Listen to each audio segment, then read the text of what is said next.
So hello everyone, welcome to TLTV, Joy and Pleasure Celebrated in Wine. I'm here with Sebastian, and what I'm doing right now is we're going to drink his Crémant de Alsace from Domaine Martignon. Is a non-vintage?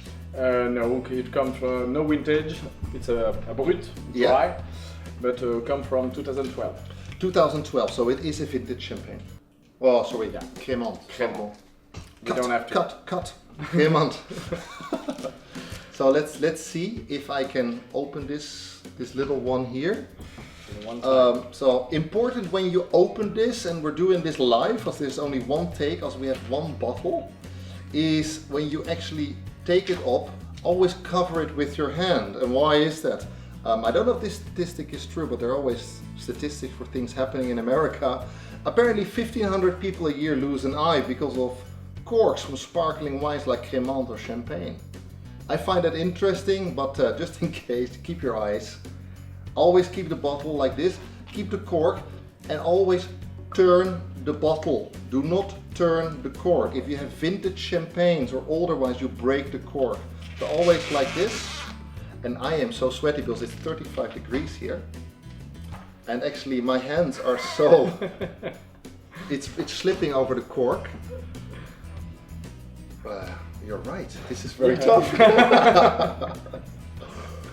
Oh, there it comes, it's slowly now. So see, now you have to be very, very gentle. This is like gentle. Ideally, it makes no noise. It's like you could open this when you're at the opera and you make no noises. You can open a bottle of champagne if you know it how. You just feel the pressure build up. It's like, see, and then you just very gentle. And then voila. And this is how you open a bottle of Crémant. Yeah. Anyway, let's get back to tasting. We want to taste this baby.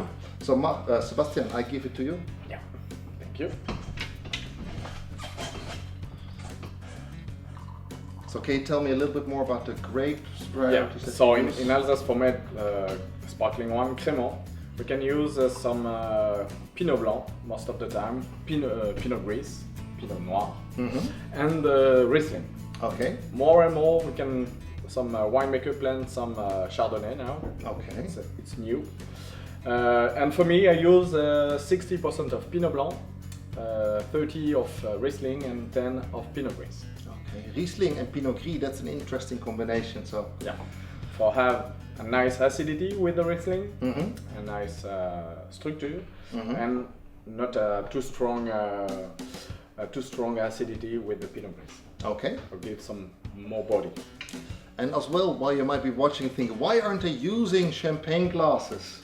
It's the following: give it a little bit more time. Let some of the gas come out of the glass, and as well give it some time. You know, in the old days, Napoleon, he used to decant most of his champagne. Actually, most people don't do it anymore, but with some champagnes, use a champagne decanter if you don't want to use all of the bubbles.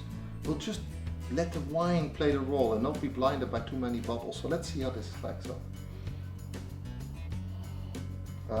lime, lemon.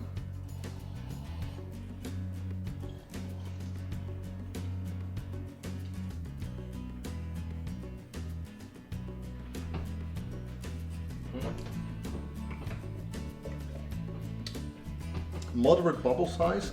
Something as well, when you taste a sparkling wine and you want to know the bubble size, take your tongue and push it up to the top of your mouth.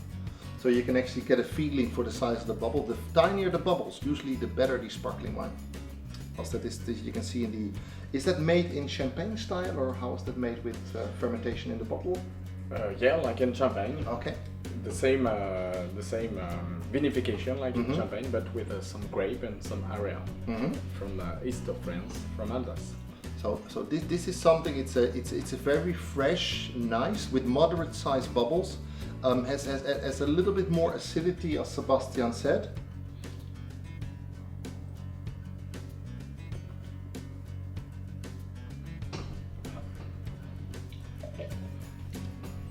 Is very pleasant. Has a little bit something. I say a little bit a light chalky note. Yeah.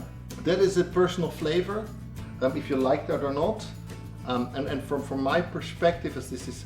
It's a vintage, so it's a complete 2012 harvest. Exactly. Okay. So I don't like too sweet, too young sparkling wine, and I want to propose. So I made a Crémant only for three years now, and I want to have a dry, but not too young acidity. With not too young acidity. I want to cut the grape at the right moment. And how long do you do the actual bottle fermentation? 9 months. 9 months. Okay, so that is the average for most sparkling wines as well. If you go to Spain or you go to France or to Germany, it's mostly 9 months.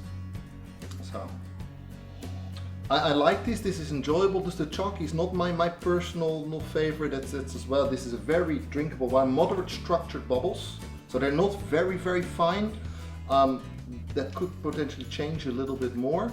And therefore as well I give it a clear 82 points. Everything above 80 means you can buy this. What is the price point actually, Sebastian? €10. See, for €10, that's a steal. I mean, that is the, if he would have said, Sebastian, this is the danger, I'm sitting next to the winemaker, so I have to watch what I'm saying. But this is the thing, for €10 being able to buy a product made by hand from Alsace, and you see with a very interesting combination of grapes. It's a well-deserved 82 points.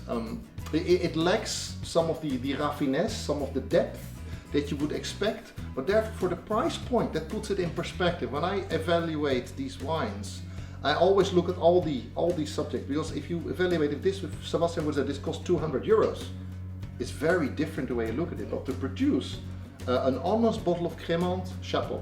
So I think that is very good. I'm enjoying this. So this is the last one as well, so now we move on to different wines, and this was the last day or the last wine at the Domaine Martignon, with Sebastian the winemaker. Thank you very much for watching. Sebastian, thank you very much. Thanks. Thank you for taking your time and letting me taste your wines and going through that, and as well I've learned a lot about the Alsace region, about Colmar. So merci, and to you at home, as always, even Colmar, visit Sebastian and his incredible selection of wines. Read the tasting notes, you can see them on the other side. Leave comments below in the box on YouTube. Look forward to hearing what you think about these tasting notes, these winemaker interviews, as we've had a few now. Sebastian, thank you very much for your time. Thank you. Thank you, and proost.